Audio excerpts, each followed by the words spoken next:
La marina mercante de un país, en este caso, son los barcos de bandera que tiene una nación. En general, estos barcos pertenecen, en su gran mayoría, no son todos, ni deben ser barcos pertenecientes a la flota del Estado. Son barcos de empresas privadas, pero son de banderas de ese país.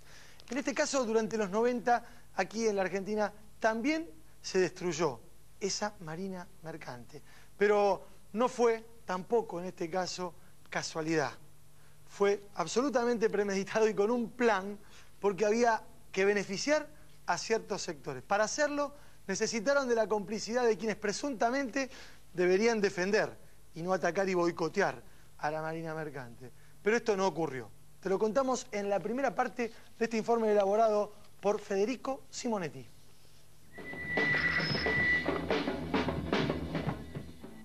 El territorio argentino cuenta con más de 4.500 kilómetros que miran hacia el océano. Conscientes de los recursos económicos que se podían aprovechar a través de nuestros mares, diferentes gobiernos a lo largo de los años elaboraron políticas para desarrollar el sector.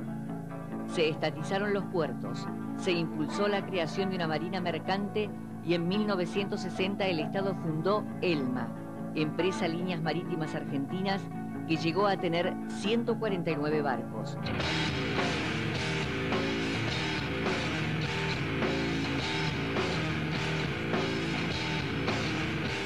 Todos esos años de historia fueron arrojados por la borda a través de un solo decreto. Argentina es en este aspecto original.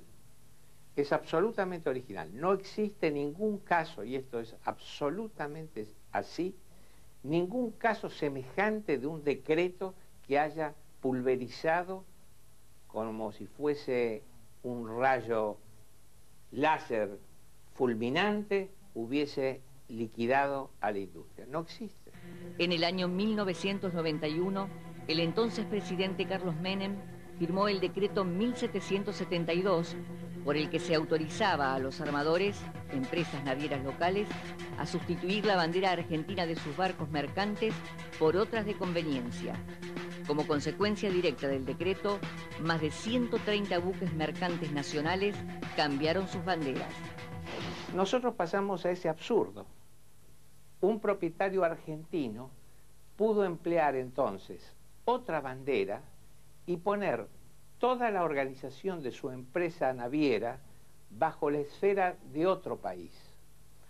Esto evidentemente implicó consecuencias sumamente graves. En primer lugar, el país dejó de tener una marina mercante genuina, dejó de recibir los beneficios que produce una marina mercante. Los armadores dejaron de reportar ingresos al país, eludieron impuestos, evitaron controles y explotaron a los trabajadores. Lo único que había que hacer era poner los barcos bajo la bandera de algún país que les garantizara impunidad. La mayoría de los armadores optaron por banderas de Panamá o Liberia. Y usted dirá, o me podrá preguntar, ¿por qué razón los barcos se matriculan en Liberia? Porque obviamente ese Estado no controla de ninguna manera cómo funciona ese barco. Y prácticamente en ese barco se pueden realizar actividades de toda naturaleza, porque no hay control del estado de bandera. El Ejecutivo decidió prorrogarlo en forma indefinida, a pesar de que el Congreso había pedido su derogación. Hubo legisladores que en su momento denunciaron que este decreto iba en contra de los intereses del país, y hubo legisladores que señalaron que este decreto había sido comprado, es decir, que se había pagado a funcionarios del régimen anterior que fueron sobornados para que se sancione esta norma. Se ha resignado mucho y no se ha obtenido nada, y todo esto interesadamente, así que no respondió a una impronta de casualidad, a una situación no planeada o no prevista.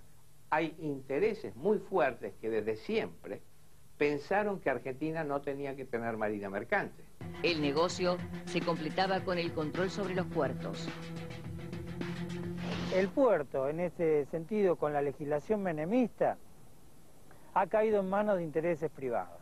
Y esto lleva, inclusive para el puerto de Buenos Aires, que es donde nosotros trabajamos, lleva a que sectores que siempre han sacado réditos, sectores privados que siempre han sacado réditos de su actividad, hoy incrementen la posibilidad de manejarlo por completo, desplazando totalmente al Estado.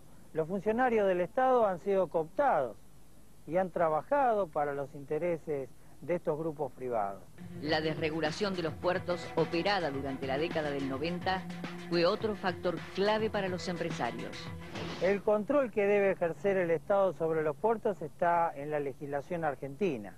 Lo que sucede es que los intereses son tan poderosos que el control siempre es burlado por los operadores portuarios, especialmente los sectores navieros, que tienen más poder que las propias autoridades del organismo, como es la Administración General de Puertos. Nosotros hemos sufrido en carne propia las consecuencias de esto y hemos visto como operadores privados de puertos aledaños al de Buenos Aires llegan directamente a los presidentes de la República. Esta situación de descontrol en la marina mercante, en la industria naval y en los puertos, instaurada hace más de 10 años, perdura hasta la actualidad. Si tuviéramos una flota que transportara el 25% de nuestro comercio exterior, de exportación y de importación, nosotros podríamos tener un ingreso de 1.250 millones de dólares anuales. Los más perjudicados por el régimen de bandera de conveniencia instaurado por el decreto 1772 fueron los trabajadores marítimos. Los tripulantes pudieron, en muchos casos, ser reemplazados, y lo fueron, por extranjeros. Y cuando no fueron reemplazados por extranjeros, se les disminuyeron considerablemente sus condiciones sociales y laborales. Se les disminuyeron los sueldos, se les disminuyeron las vacaciones, todos los derechos sociales consagrados en las convenciones colectivas de trabajo, en la ley de contrato de trabajo y en otros regímenes, se cortaron. Y el hombre pasó a quedar sujeto a la legislación del nuevo país de bandera. Yo estoy embarcado en un buque con bandera, con pabellón liberiano, o sea, estoy en territorio africano. O sea, y las leyes son las de África, o las de Panamá. O sea, nosotros no tenemos reclamo alguno, no hay manera de reclamar. O sea, tenemos casos de gente que se ha accidentado y ha quedado prácticamente desprotegida totalmente. O sea, no tiene dónde recurrir porque si uno hace el reclamo en los tribunales argentinos, le dicen que es bandera extranjera y es jurisdicción extranjera. O sea, que uno no puede hacer ningún tipo de reclamo. A pesar de que casi todos los gremios del sector aceptaron estas políticas con un sospechoso silencio, uno se destacó sobre los demás por las groseras irregularidades cometidas: el SOMU, Sindicato de Obreros Marítimos Unidos.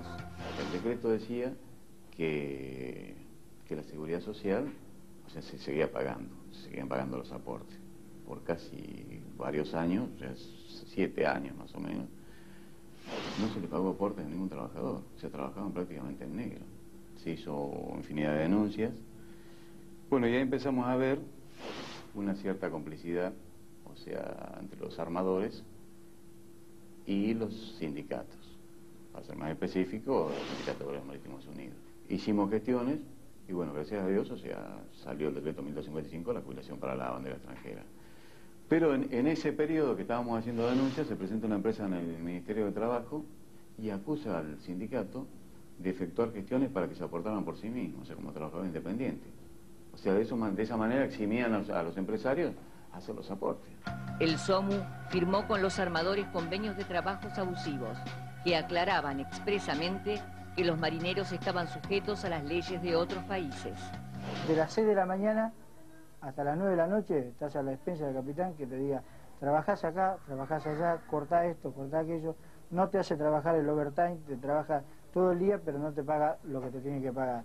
Eso pasa porque, bueno, los convenios colectivos que se firmaron con esas empresas lo permitió el gremio nuestro, el SOMU, el Sindicato Marítimo Unido, que en este momento no nos representa para nada en esos barcos tampoco. El sindicato tiene una oscura historia reciente. Su secretario general, Enrique Omar Suárez, posee en su haber varias causas penales, entre ellas una por agresión a balazos. Entre sus laderos estuvieron varios integrantes de grupos de tareas vinculados a la dictadura militar y a los sectores carapintadas. El más famoso es Carlos el Indio Castillo, quien participó en 1976 del secuestro a estudiantes secundarios platenses en lo que se dio a conocer como la Noche de los Lápices.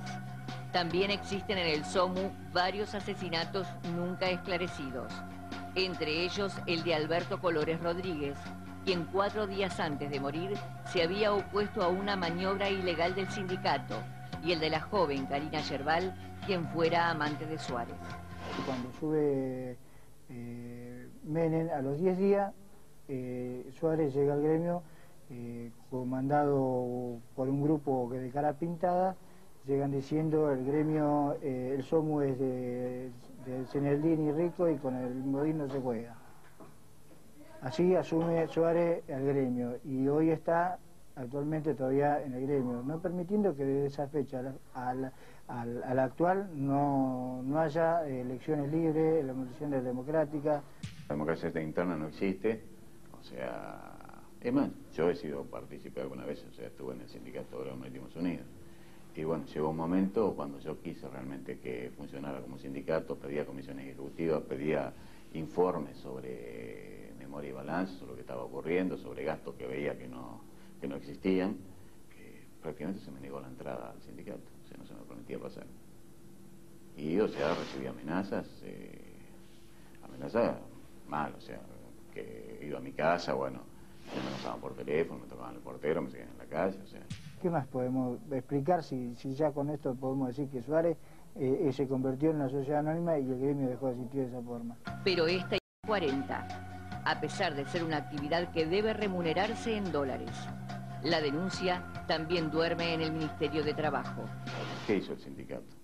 Aparece, especifica los salarios, o sea, en territorio extranjero, una barbaridad. O sea, porque de todos estos armadores venían amparándose en las leyes en el territorio extranjero para evadir cualquier obligación. O sea, ante cualquier reclamo decían, no, es territorio extranjero, nosotros no podemos intervenir. Y de pronto ahora aparece el sindicato, especifica los salarios y sí, las empresas están todas de acuerdo, obviamente. La denuncia que hacemos con respecto a la especificación no resiste el menor análisis, o sea, no podían hacer lo que hicieron, y de hecho lo hicieron. Y no recibimos contestación del Ministerio, o sea, el Ministerio lo que está haciendo está dilatando, pero no nos da una respuesta sobre el tema. O sea que empezamos a pensar de que hay una cierta relación entre esta gente, o sea, la que está en el Ministerio, e inclusive hay gente del sindicato que está trabajando dentro del Ministerio también. Otra evidencia de la complicidad del gremio y el Ministerio de Trabajo surgió a fines del año pasado, cuando ambas partes firmaron con las empresas convenios para embarcar a beneficiarios de planes Trabajar. Se subvenciona al sector empresario para que tome lo de los planes Trabajar. Justamente los cursos estaban dirigidos a gente de los planes Trabajar. Todas estas barbaridades se cometieron durante el año pasado, cuando al frente del Ministerio de Trabajo se encontraba Graciela Camaño, esposa de Luis Barrionuevo, quien a su vez es el padrino del SOMU.